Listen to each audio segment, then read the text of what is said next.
Brilliant. Good. Okay. Hi, Sindhoor. Hi. Great to see you. Just waiting for it to. Here we are. Oh, good. We're in there. We're in there. That's great. Just waiting for some people to kind of come in and join us. Say hi if you're coming in.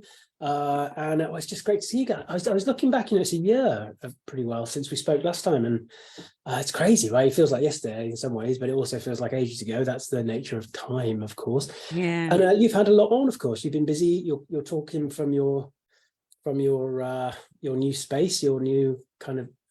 Well, it's a life adventure, really, isn't it? It's not just like moving. It's a life adventure. Yeah. Tell us a little bit about what you're doing there, because we just had a little chat off air, and it's really interesting about how you're embracing what you're doing there. Hi, Danielle. Yeah, so I'm trying to build a house here. I've just got a tiny little parcel of land, a little farmland, and I'm trying to build a house with some vernacular techniques and mostly local materials, something as hyper local as I can be. So we're working with stone and mud and a lot of lime.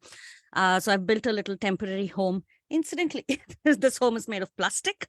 It's made of upcycled Tetra Packs. So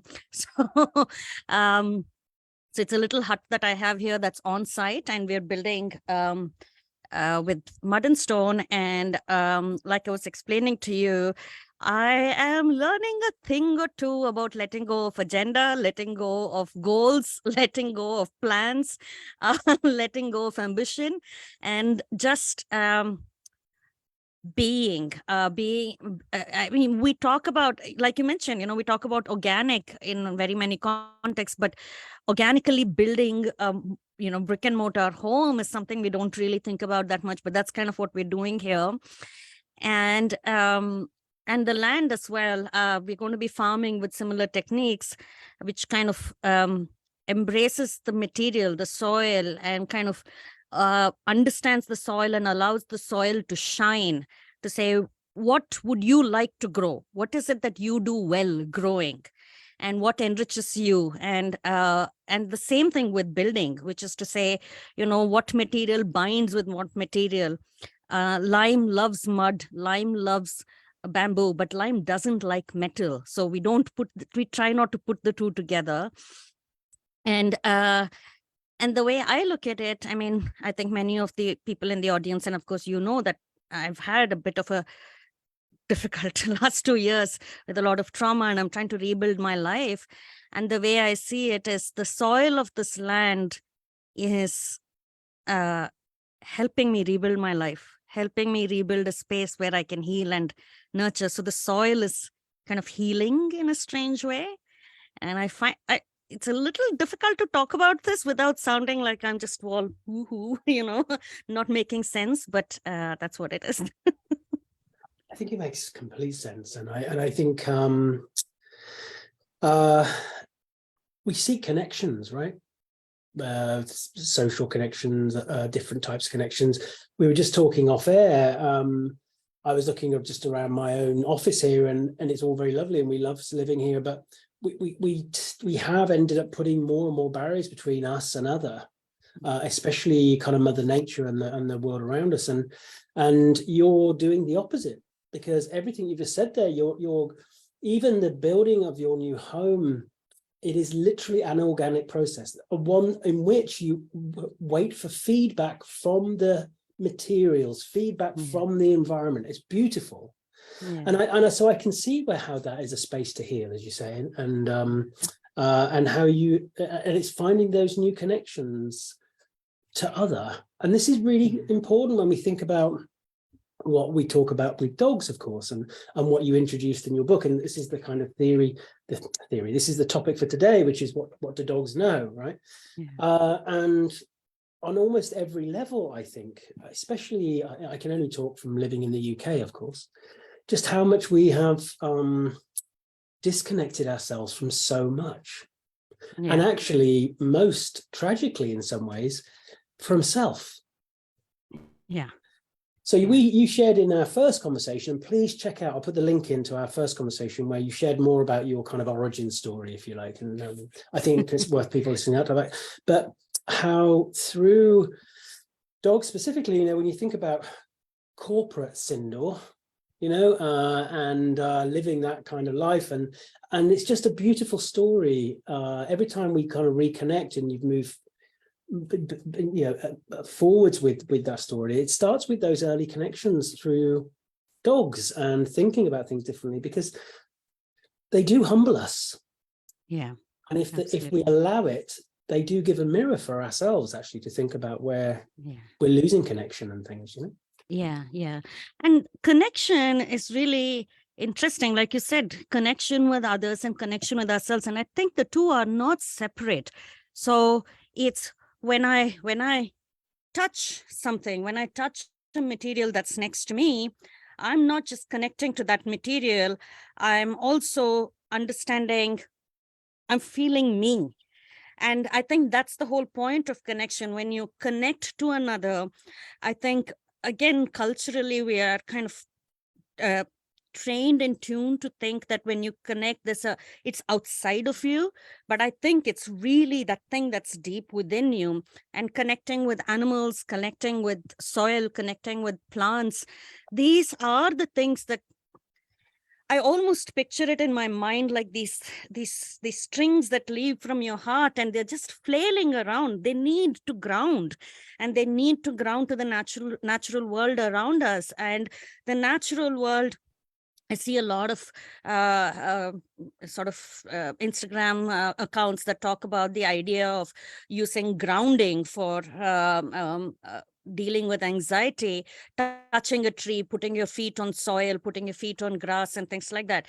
And I think we, in the process of domestication and in the process of kind of mastering the natural world around us, we have kind of severed off those connections and hurt ourselves in the process. It's like cutting off a part of ourselves. We were supposed to be connected. We were supposed to be, you know, drawing and giving. And I think we've lost that knowledge, that ability.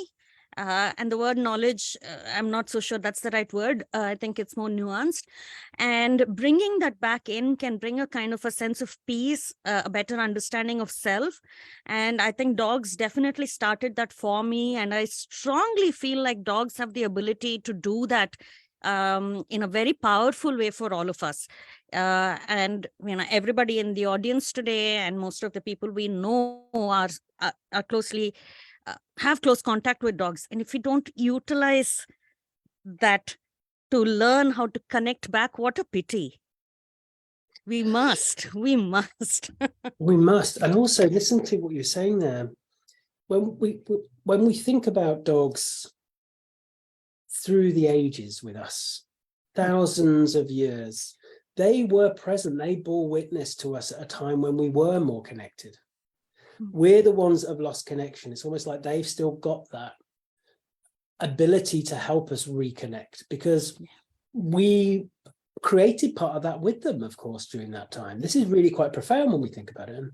And I think about, we were on holiday in Greece last year, and the village where we were staying nearby, they used to have a big sponge field there. This is a really good example for me about how, with our technological advances, often there's a lot of amazing things that come with that, of course, but one of the big disconnects is our disconnection from nature. And back in the day, they could only get the sponges for as long as they could hold their breath underwater. So they had the local fishermen who are really amazing at having great lung capacity, and they go down and they get some sponges. Then along came the big metal helmets, as they called it, because somebody had invented that, right? The kind of aqua lung, where you could stay down as long as you like. So we kind of trumped that inbuilt kind of check and balance that Mother Nature likes to keep.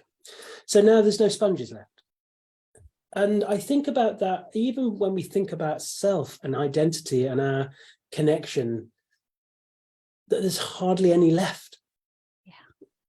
But there is something left, and quite often it's lying down in front of your fire, because that's the dog, right? So it's cool. This is profound stuff. Great way to start, by the way. We're just diving straight in.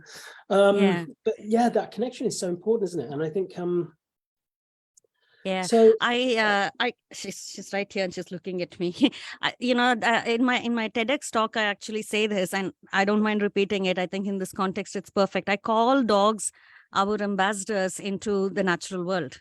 It's like, they're right there to say, it may not be easy to connect with the tree. It may not be easy to connect with a cow or an ant or whatever else there is. But dogs make it very easy to connect with them. And if we learn to actually connect rather than control or, all of that, like let go of that and figure out what connection means. And if we do that, it's almost like they're like, okay, come on in. There's a lot more you can connect with. Let me show you how to do it. And your life suddenly becomes so rich.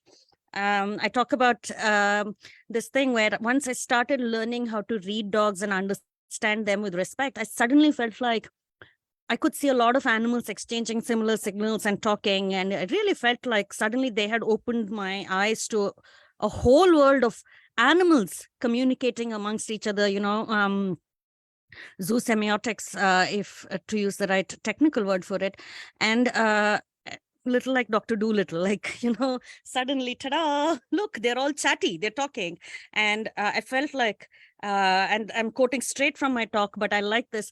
I felt like they were all in a party that we had not been invited to. And dogs were there saying, we don't mind, kind of letting you in. If you learn, we can take you into that party.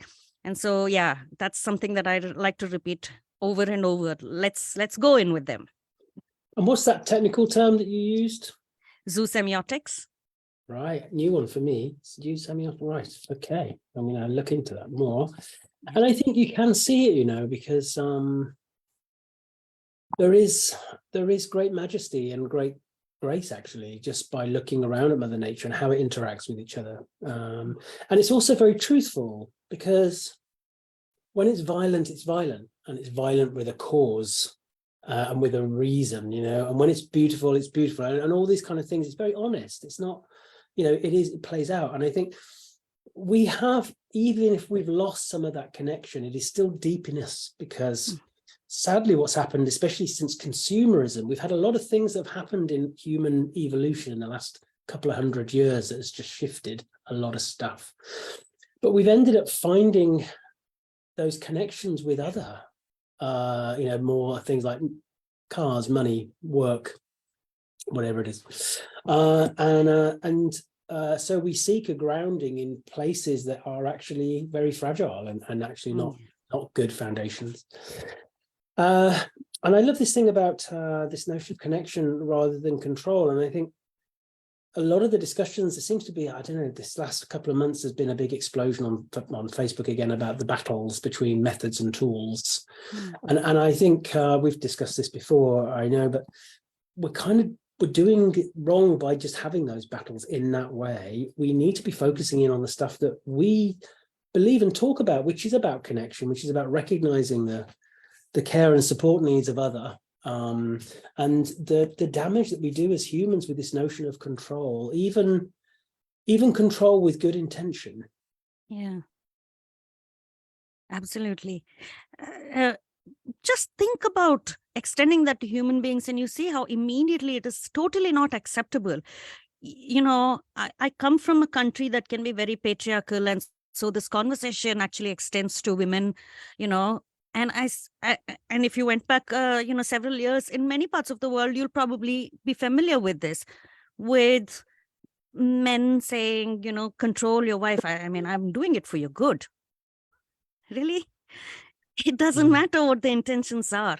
Control is control at the end of the day. And where is that need coming from? I think that it's time for us to introspect and ask ourselves, why do we feel so threatened to be around a living being who we can't control? Why is that so scary for us?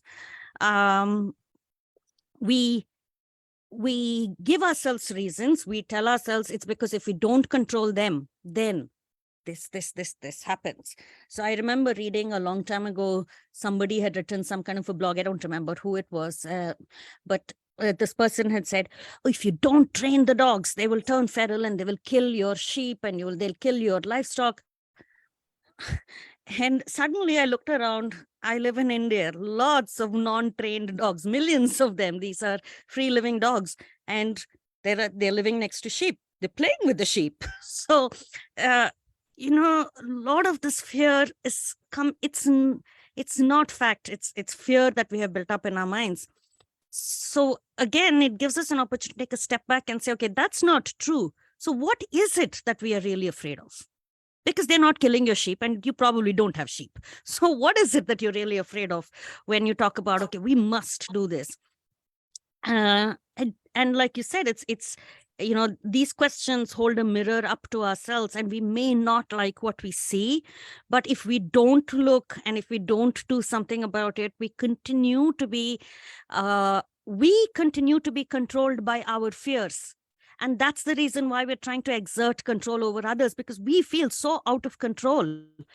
And I think and it kind of rolls back to what we started the conversation with, which is we have such a difficult problem with things being organic. The messiness of things is something that we don't want. We want to fix that. And so we want to bring in control. We want our dogs to act a certain way. We are desperately trying to act a certain way to fit into, this biopower that's exerted over us. And we want our dogs to fit in as well. It's liberating to discover where it's coming from and let go of that fear, to just say, okay, I'm done. I'm okay. It sounds scary, but it really is liberating. I'd highly recommend that everybody tries it. It's a hard journey. There's a lot of learning to do. I'm still in the process. Like I said, I'm learning how to let go of plans and goals and ambitions. But I think it's worth it. And it is, liberating is such a good term to use there, because there is a form of liberation that we're looking at. And I think looking at it from just a human psychology point of view, and how the brain really wants to create a safe worldview, and it wants to protect that safe worldview. And I think that's where a lot of this kind of need to control other to fit our safe worldview comes from. But a lot of this stems back to, especially, as I can only talk on the UK, but we have to think about what we do with our kind of political systems, our educational systems, how a version of safety is already told us from other, and this notion of conformality and what it looks like, and how often in a lot of narratives, it serves the one with the narrative well to say, you have to protect this because they're different and this is different. And a lot of this is really supported by a lot of things that have happened since kind of the rise of consumerism. When we think about going from a UK point of view, going back to the days of empire and the notion of the external expression of this.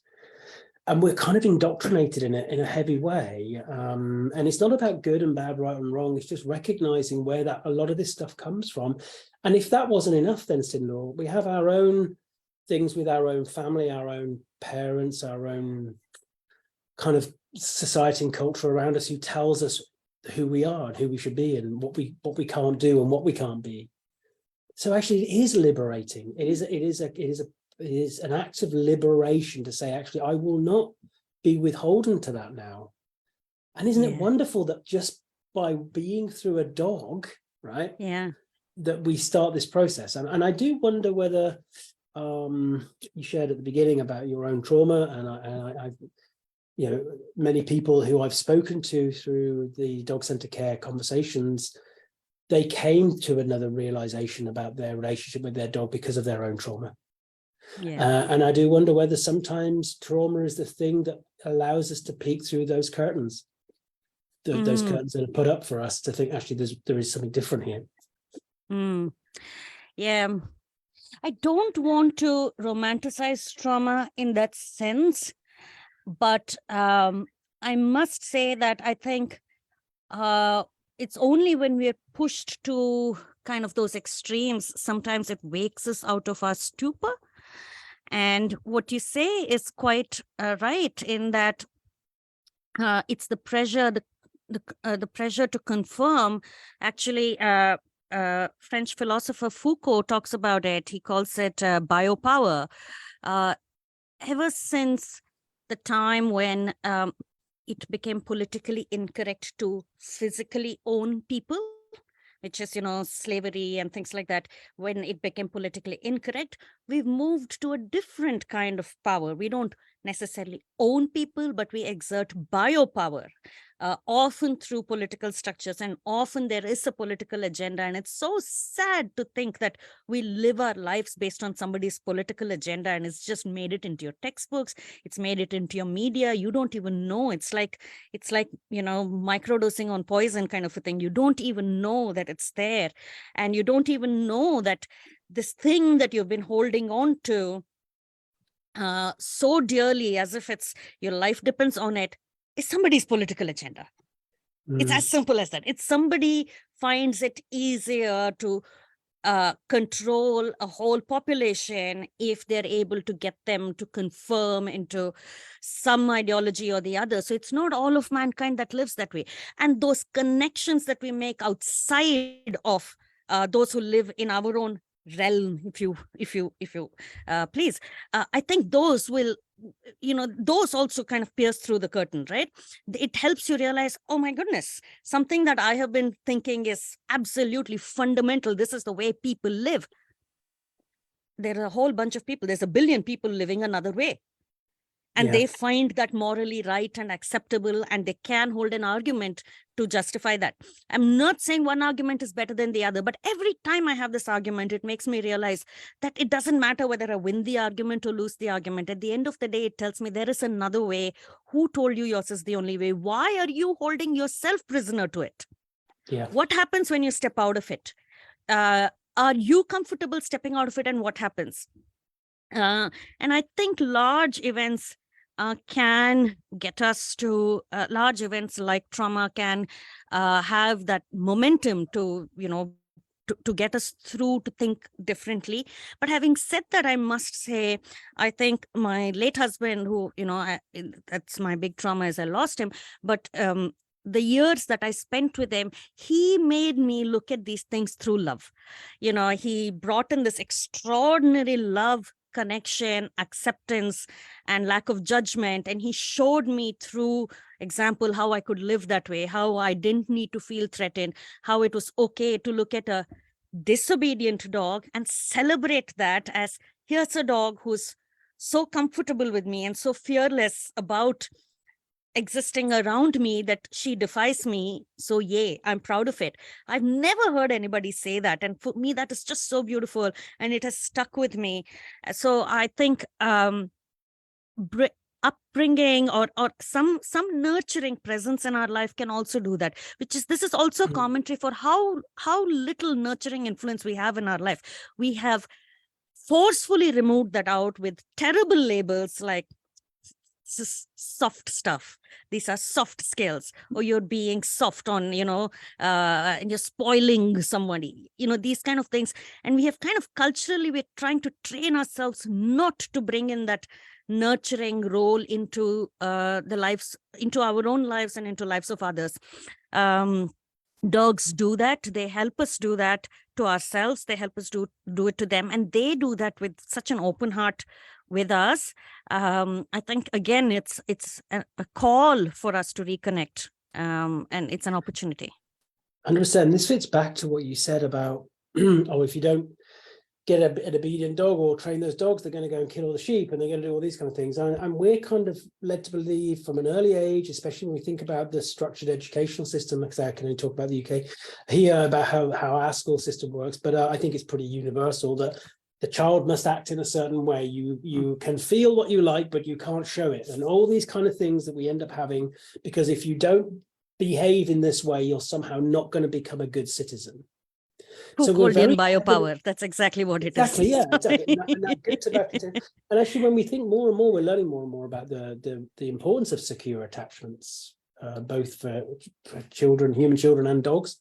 And this is, I think, why what we said a minute ago about just constantly fighting about methods and tools. I get how important it is to advocate for humane tools, by the way. I'm not saying we should not have that, but the general public, many of them are still indoctrinated and stuck in that kind of paradigm. And they're very stuck in that notion of task, and that the dog must be controlled and the dog must be obedient. And if we're just arguing about methods and tools, then they're just going to hear blah, blah, blah. I think if we can support a new awareness for them, and actually they get it anyway because they care, right? Yeah. They already have a relationship with their dog. They have a connection, which is often airbrushed a little bit out because of some of the stuff that they've been brainwashed with. And that's why the message that we put across, I've had people contact me after our last conversation when you were on and who read your book. And they just said, there's so much in that book that not only was like new and amazing for them, but also helped them to recognize the relationship they already had. Yeah. They didn't have to start over. It was already there. They just were looking at it through the wrong end of the lens, if you like, because of what they've been indoctrinated. Yeah, absolutely. I think I think this is what most of the people who come through to my classes as well say. This is once you actually get the concept at the beginning, a lot of what I say sounds like, oh, this just needs a lot of patience. It's not doable. It's a lot easier to just teach the dog how to do it. I mean, the degrees of easy, how easy you want it to be, right? I mean, some people want it as easy as, why can't you just whack the dog a little bit and, things will be fine. And then you have others who say, oh no, why don't you just give a treat and, the dog will do what you want it to do. So it sounds like it's very difficult to do what I am suggesting and the path that I'm suggesting. But once you start going down that path repeatedly, what I've heard people say is it just feels very natural. It feels very, comfortable, and it doesn't create that conflict within you that creates a lot of anxiety and stress for a lot of people. It did for me when I first got Nishi, and I was given a lot of advice from trainers at the time. None of those sat right with me, which is also why a lot of our clients don't do what we ask them to do, because it doesn't sit right with them. It's not comfortable for them. When you say, hey, when you come home, don't acknowledge the dog. Who likes doing that? We hate it because it's such a wonderful thing to come back to the welcome of a dog. And it's not a comfortable thing to do, which is why so many people can't do it. And then we blame them, saying that they're not following through on what we ask them to do. They're not following through on the training protocol. You're not doing your homework. I do no homework. I give no homework because it's a way of living, and it's a very comfortable way of living. Does require a little bit of a change of the way you look at things. It requires letting go of control, but also, and I think this is also quite hard for human beings, the other part of it, which is acknowledging that there is something inherently in the dog also. Take a moment to understand that. Let's not just look at this as what you can teach the dog. What is a dog? What is inside of the dog? What can you tease out there? What can you appreciate, rejoice, and respect, and enjoy? That again, it's a switch. As soon as you switch it, you will see it. But it takes a little time to switch it, to let go and say, yeah, it is possible. And I think another thing for me about people's changes in perception is they either find people like yourself, or they come across other people like Sarah Fisher or Turid or whoever it is that they hear, and that sparks something, and then they think yes. But often it's because of that dog who comes along. Milo was my dog, that he kind of looked at me and said, well, you can try all that, but it's not gonna work, And I think when you have a dog who has themselves been traumatized or is shut down or have complex care needs, when you have that moment where they let you know, thank you for listening, I feel safe now, we can connect, it is the most powerful thing. And those who just seek to control and correct and coerce will never get that. Yeah, we'll sad, isn't it? It's sad. It is sad because it's beautiful when it happens. And yeah. I worked with the dog a little while ago, and I was seeing this dog on and off for quite a long time. Dog came over from another country into the UK, very shut down. And it was about 6 months before the dog came over to me and just lay down by my feet. And that was it might sound a small thing, but I thought, wow, that is huge that you've now done that. Yeah. And so I think that's the thing that I do wonder if perhaps some of these people, especially online, and actually they do happen to be men, interestingly, who are talking about results-based over science-based over emotions, all this kind of stuff. What it is in them for them not to, what it would be like if they could experience that unconditional connection that was offered to them, whether that would be something that might change them fundamentally. Who knows? But this brings us nicely, and I think, to the kind of big question really is what do dogs know then? Yeah. So take us on a little journey there then. Yeah. So this was an interesting one because I may answer that question, I may not, but I think what I want to point out is, you know, when we were talking about this topic, you said that not a lot of people are kind of willing to talk about this. It's a scary topic to talk about. And it's a scary topic to talk about because it's so layered and complex. And so, you know, what is it that you're asking when you say, what do dogs know? And that there's such a it's like puff pastry, right? There's just so much delicious layers in there that we can explore. And I thought, let's talk about that. And you'll probably understand why people want to stay away from this. So of course, first up, just asking that question, what do dogs know, in itself is a culturally biased question, because knowing is one way of understanding the world. There are other ways of understanding the world. Different cultures understand their world differently, and they produce sort of an, a collective knowledge, or not knowledge, but an understanding, which can actually be quite powerful. For instance, indigenous people can understand their land, not necessarily knowledge and knowing based, but intuition and feeling based. So there are different ways to understand the world.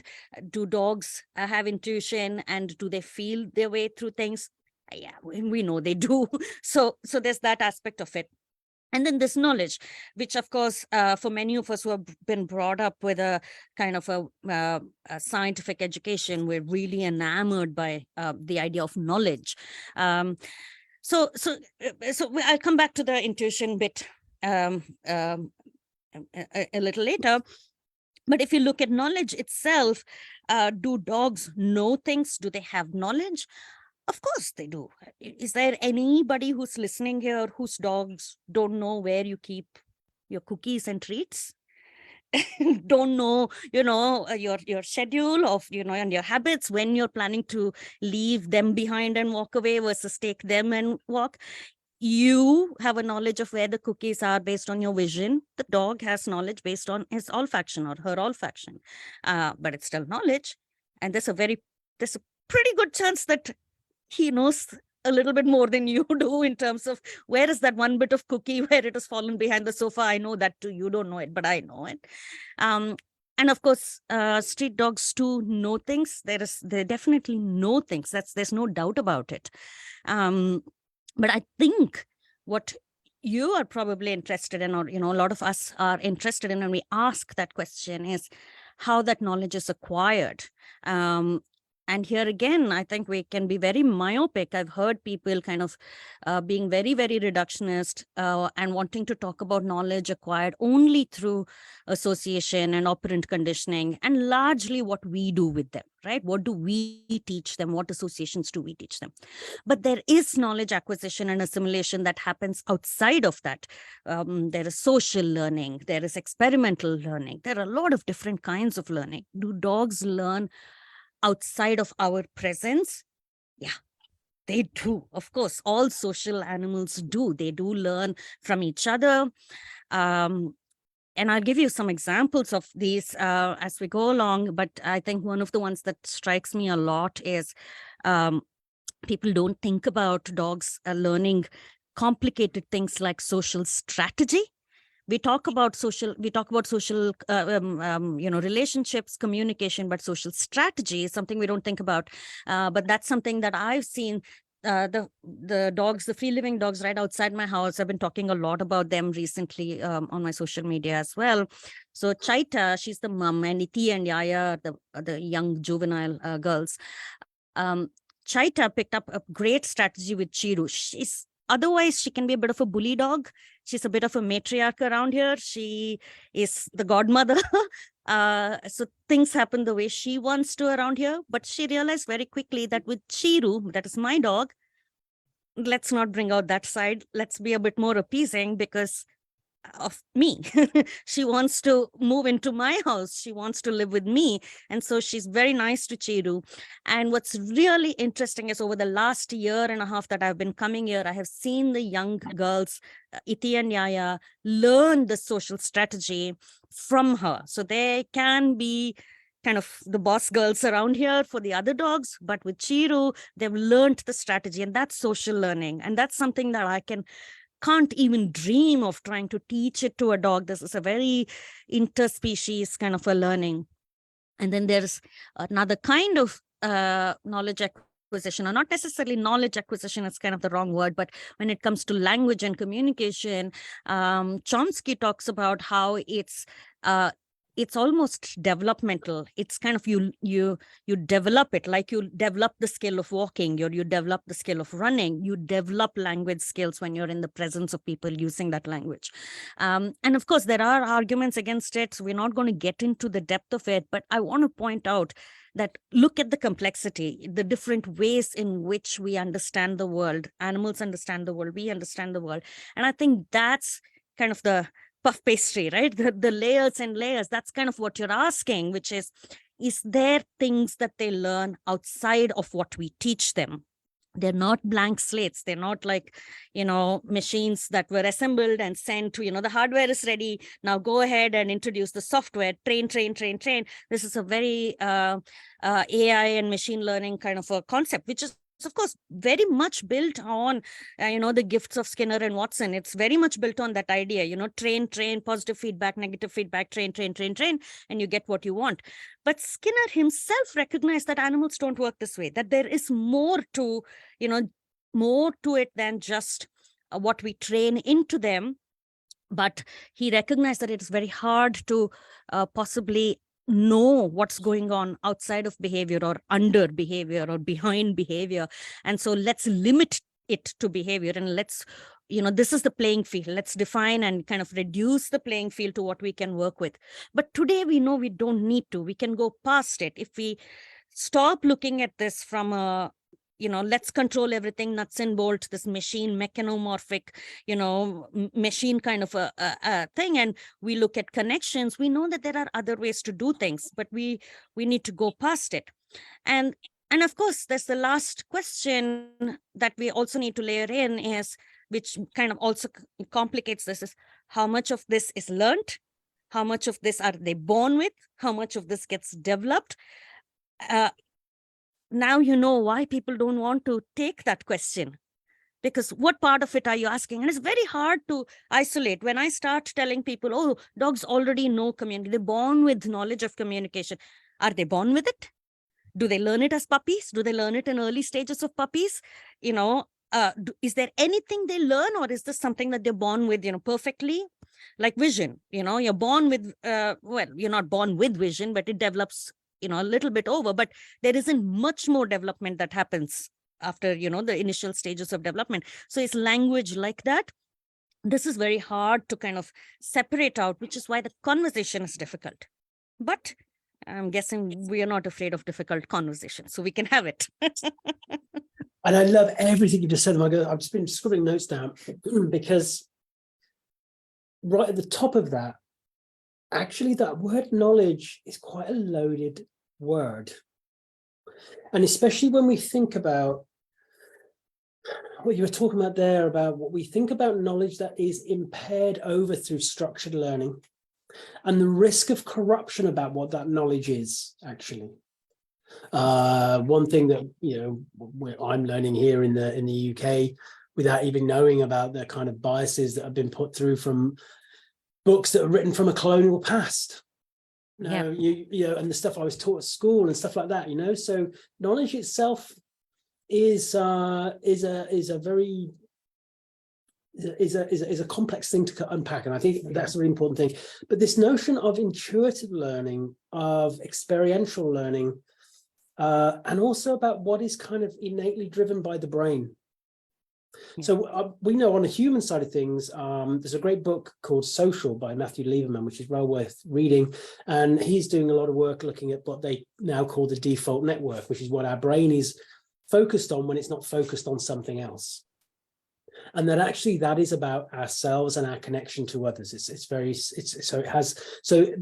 All the kind of things they're looking at now is that from the moment we are born, our brain is seeking safe social connections, which makes sense, right? Because even if you think about the hierarchy of needs, which is what it talks about in the book, social connections is kind of several rungs up, and at the bottom you have things like, you know, food, water, shelter, that kind of thing.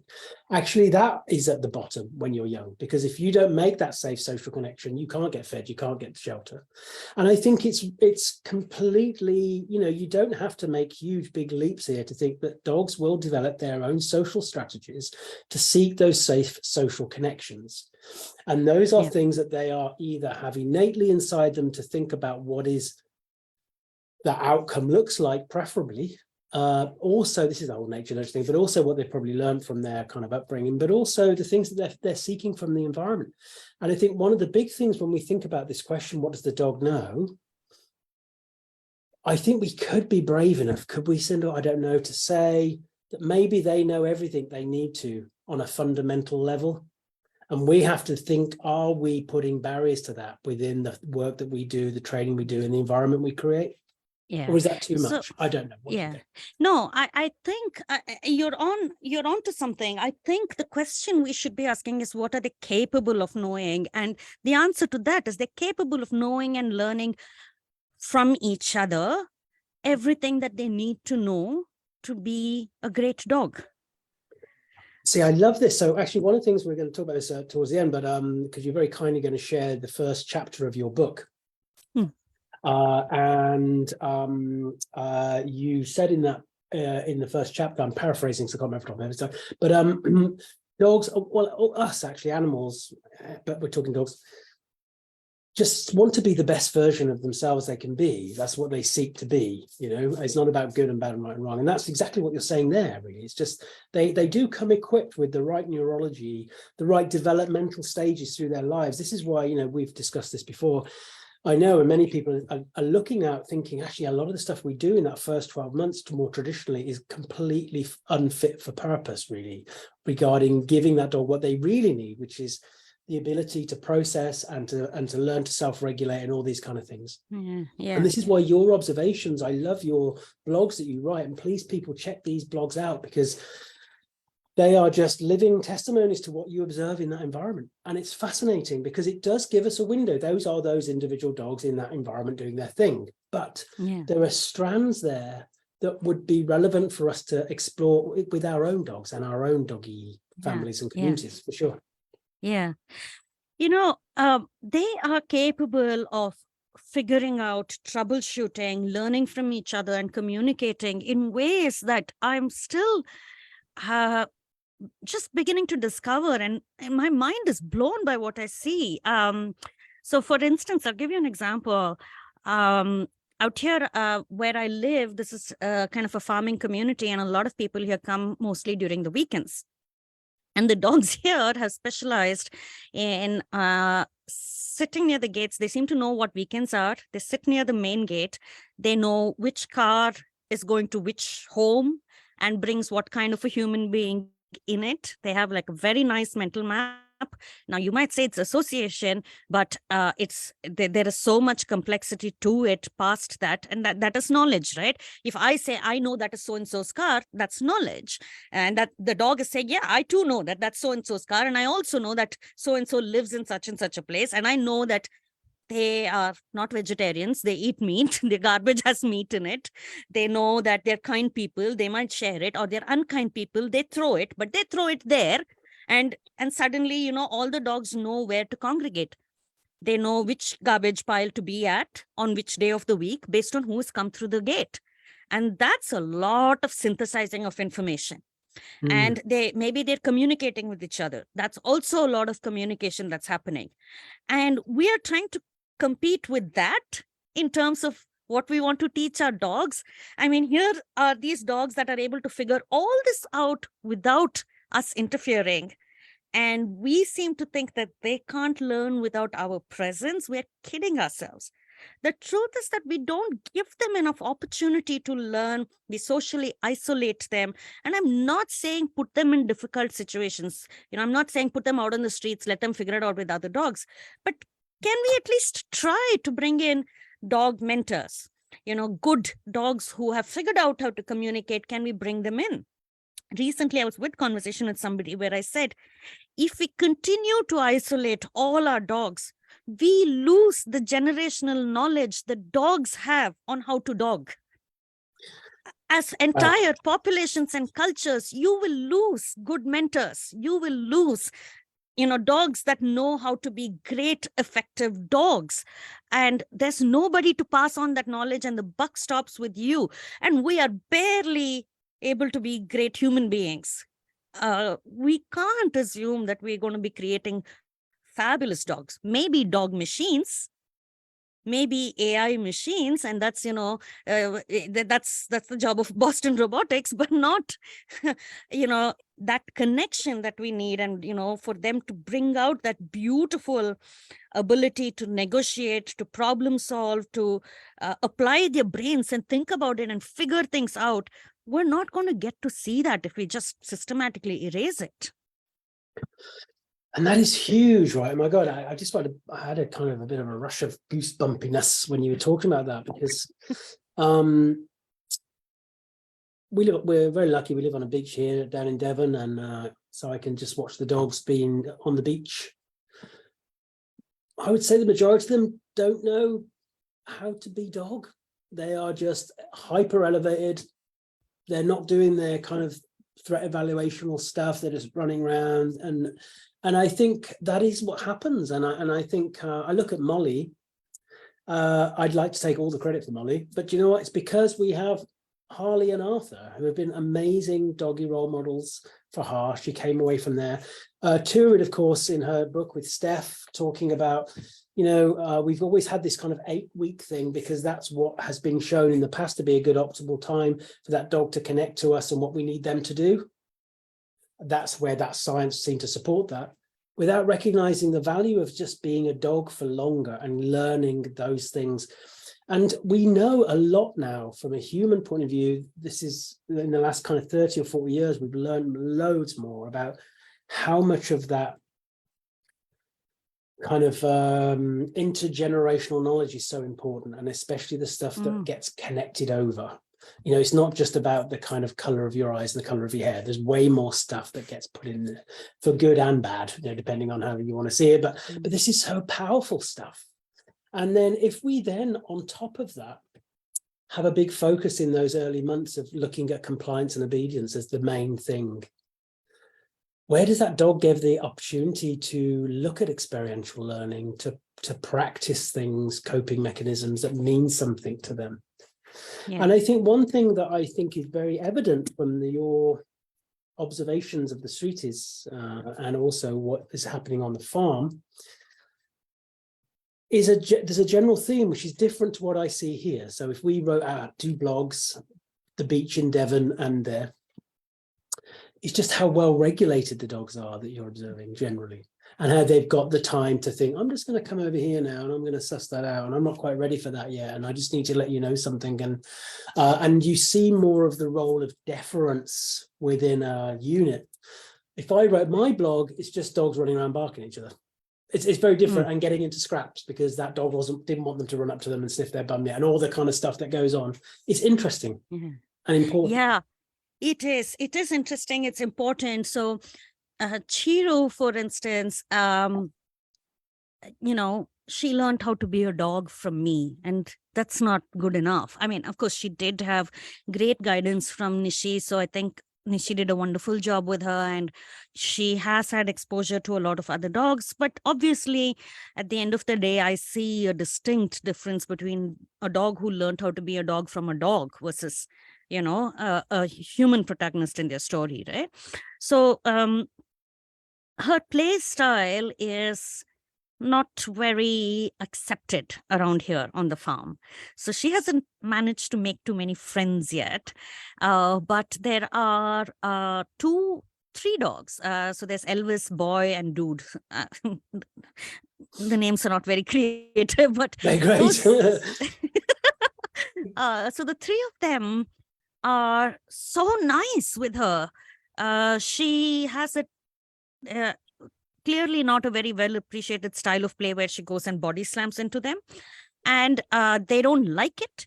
And I have a pretty good footage of them showing her that in a very polite way. They don't lose it, they don't get angry, they don't fight back, they don't growl at her. It's a very polite way of saying, nah, I really didn't like that. It's such a wonderful, polite way. And I think I have a video series where Chiru goes and kind of bumps into Boy a couple of times. So she's playing fine with him. Then she gets too excited. So she's out of regulation. So she goes and kind of bumps into him. And he tells her, no, I'm not punishing you. I'm not walking away. There are no consequences. But I didn't like that. And for Chiru, who's trying to build a friendship, I didn't like that is an important message. So she tries. And she changes her play style. So she runs full speed. And then at the last minute, she kind of just banks and turns. And I can see that she's trying to control this thing in her. And she's learning. And it's beautiful. She does this a few times. So he starts engaging back with her again. And then all that play starts getting her aroused a little too much. She goes out of regulation, and she goes back, snaps back into her old habit of bumping in. And immediately he's like, no, I'm done. I'm calling this, this is it. And I was just thinking, oh my God, I'm so grateful to Boy. You're teaching her such a nice way. I would have been very annoyed if there was somebody engaging with me in a way that I did not like. I don't think I would have given them that many chances. But this guy is standing there and giving her chances so politely. This is something that I don't see a lot of pet dogs. They have not reached that level of maturity to be able to do that. I have seen them, not that they don't exist, but when they themselves have not had an experience with a mentor who knows how to be patient with them, how would they know how to kind of, give back or pay it forward, kind of a thing. And that's a big loss. Out here with my students, I say it all the time, if you want your dog to know how to handle other dogs, if we have dog reactivity problems, we work largely with street dogs because they're so good at teaching. So it's not just that they're regulated, they're able to get other dogs to regulate and teach that in such a beautiful, polite way without consequences, without fighting. They're able to do that. Not all, obviously. I'm not painting an unrealistic picture here. Some of them will turn around and bite back. And so I do have a mental map of what dogs that, I let Chiru hang out with. But so many of them right here outside my home, I think that the numbers are larger than what we probably anticipate and think of street dogs. And that's important, isn't it? Because I think good social learning, especially, there has to be an element of regulation within that social environment, because otherwise it's just a free-for-all and everybody's just falling out. And I think when we think about co-regulation, especially, and that's why we talk about that in human circles, and it's hard, right, sometimes, right? Because I don't have kids myself, but I can imagine it'd be very hard for me to stay regulated with the kid, because when you have multiple nervous systems in the room, it helps if at least one of them is able to be in a well-regulated state and be able to communicate very clearly, not now, yes, that's okay, and whatever else. And I saw it with Molly. Molly was just this bundle of energy. She still is a little bit, but she's maturing nicely now. But Harley Harley's my black lab. You can see him in the picture there next to Molly. Harley's the most kind of socially awkward dog you'd ever meet. So he came to us at 10, 11 months. He's always been a little bit awkward, but it's been beautiful seeing things because he was so tolerant of her early on. And he was very boundaried with her, but he didn't put barriers up to her. He kind of allowed a process. But what was interesting is, and she just targeted him all the time, but he's changed because of her. He's found something that he hadn't got before through her. And it all comes down to finding that way to safely socially connect. And I think that's Yeah. just a beautiful, powerful thing. So when we think about this, then coming to the end here, so I'm guessing, hearing you talking, when we think about that question, what do dogs know? What does my dog know? I think the fairest thing to say is that they might know more than we think. And actually, the most important thing is to give them the opportunity, or to give ourselves the opportunity to find out. And that does mean slowing down and being present and just learning from them just as much, if not more than attempts or obsession with them having to learn from us. Because that's definitely what we followed with Molly. When she came as a puppy, even at 16 weeks, she had so much to tell us about how she needed to navigate the world safely. And that was our main job. All the expectations were on my husband and I to try and provide that for her. And to stay her safe anchor and just to build those environments up, you know? Yeah, certainly. I think if we're going to tell ourselves that, and there is an individual out there, dog, human, or otherwise, who knows less about themselves than us, then we're being terribly arrogant, right? Every individual is the expert of themselves. The closest one comes to being an expert on themselves. They have the best insight into themselves. They may not be aware of it, but if they get to a state of sufficient emotional regulation, they become more aware of it. And if we learn to listen carefully, we can get a bit more aware of it. And we can only hope that we gain more and more insight. I love what Turid tells us. Turid is famous for her line, which is just shut up and observe. And I think when we learn to do that a little bit, put our egos on the backseat a little bit, and that's also why our motto is learning to learn from dogs, which is, I want to know about dogs, and the way to do that. There's no other species we would do this with. If you wanted to know about elephants, you would go observe elephants. You won't come there saying, I've read a book, I know what elephants should be, and now you're going to fit into, my description of what an elephant should be, and be terribly surprised that, oh, wait, you know how to be an elephant? How did you come to know? Like, we don't. That's not surprising at all. But it's only with dogs we seem to be so surprised that they know anything, that they intuitively know things, or they're able to learn from each other. They're able to learn without human influence how to be a dog. We're just terribly surprised by it, and I don't get it. Why do we think of them as a cognitive blank slate, that they're born, and until we fill things, colorful things into it, they're going to remain a cognitive blank slate, or they're going to just become terrible individuals? And so I think it calls for a certain humility to do that. It also calls for courage, because again, it's the idea of letting go of control, and also kind of stepping out from the central role, let them be the protagonist of their lives. It's okay. We can stick to our lane, and you be the protagonist of your life. You don't have to be the center of their lives. It doesn't have to be so anthropocentric. And I think a beautiful process of discovery emerges. A two-way discovery emerges. When you take the time to understand your dog, you will be pleasantly surprised at how much time and effort they take to understand you, which is a whole other topic of how much they know about you. And I strongly suspect, I'll be bold enough to make this statement, that they probably know more about you than you have taken the trouble to know about them. And not as a species, but as individuals. Your dog knows who Andy is, because he spends all his time obsessing over figuring you out. We can meet them halfway, at least. Yeah, at least. And I think that is the great irony, is that our dogs, both evolutionarily and generally and individually, have really become an expert on humans and what we do, and our moods and our emotions, and whether it's safe to approach yet or not. And we haven't. I think that says a lot, doesn't it?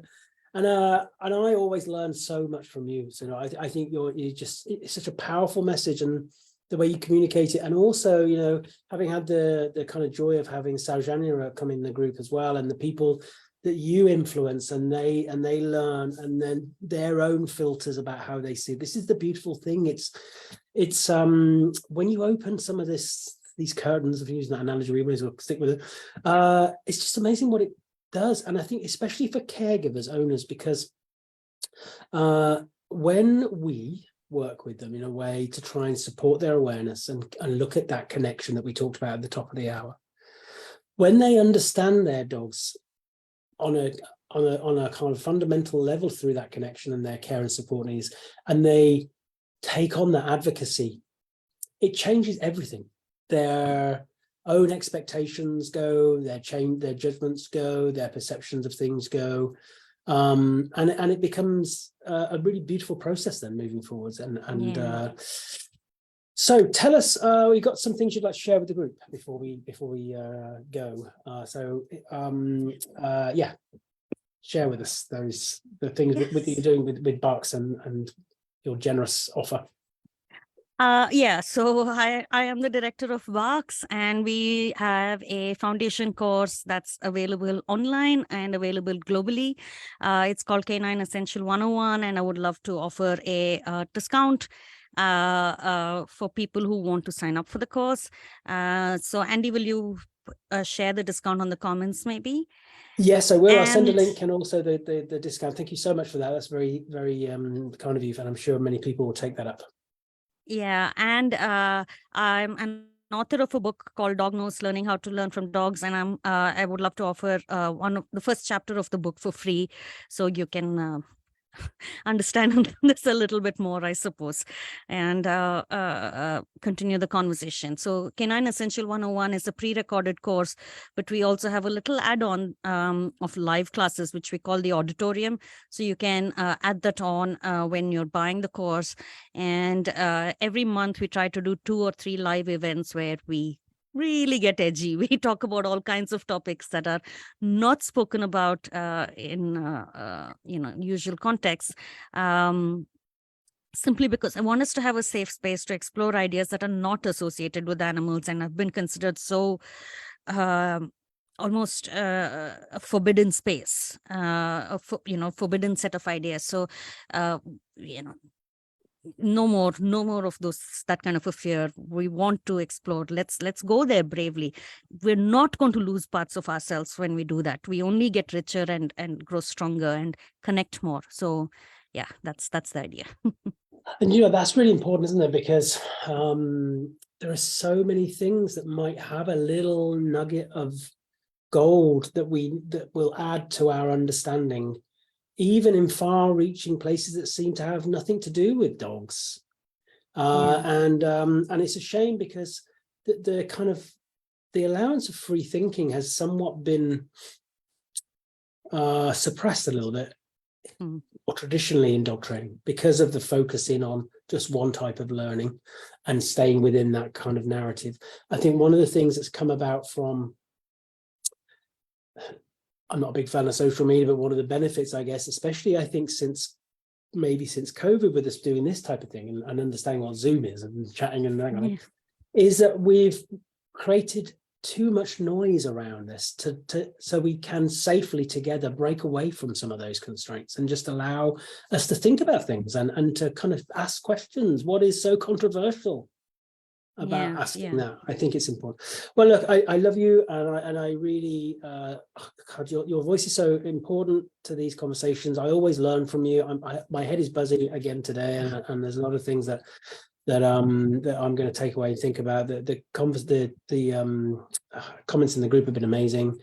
Thank you so much, and thank you so much for kindly offering that to the group. I'll make sure I share that in the thing here, and I'll also do a post in the group as well. And I'm sure we'll speak again. I think these conversations just keep on building, because this is what I find all this stuff so amazingly exciting, but also quite overwhelming sometimes. You get that feeling sometimes where you think, I need to turn my brain off now, because that's just, I'm going down that rabbit hole way too deep. I need to go and into my garden or whatever it is, because we have to stay grounded ourselves sometimes, but these things are good. Yeah. Well, thank you so much. And thank you, everybody in the group. We've got a rescue of the month this month, which is Beddington Terrier Rescue. So it's a great way to show kind of appreciation for things that happen in the group. I'm picking a rescue each month. I've got a really exciting one to announce for next month, which I will let you all know about soon. Yeah, thank you, Sindhoor. Thank you so much for today. My pleasure, Andy. It's wonderful to have people who are willing to engage with these ideas. I think you were one of the first few people who reached out to me last year. And I know that you've used the term, and a lot of people have used the term breath of fresh air when I talk to you guys, but I think I have to point out it's a breath of fresh air to engage with people who actually engage with the idea rather than just push back because it's something unusual. So I really, really absolutely appreciate the space you created for these ideas to take shape. Well, that's good. Well, thank you. And and it's because of the contributions of people like yourself and others. And actually, I was thinking that I was looking back through some of the posts in the group, and some of the really powerful posts are from caregivers who have come to learn this themselves through that dog in front of them, right? And I think, it's a shame just to cut off narratives, which is what happens a lot in our industry. So thank you for that. And thank you for coming along again today. Thank you, everybody in the group. If you're watching this on YouTube, subscribe. I have to keep remembering to say that. And whether it's a morning, afternoon, or evening, wherever you are in the world, have a great rest of your day. Thank you, Sindhoor. Speak to you again very soon. Thank you so much. Bye.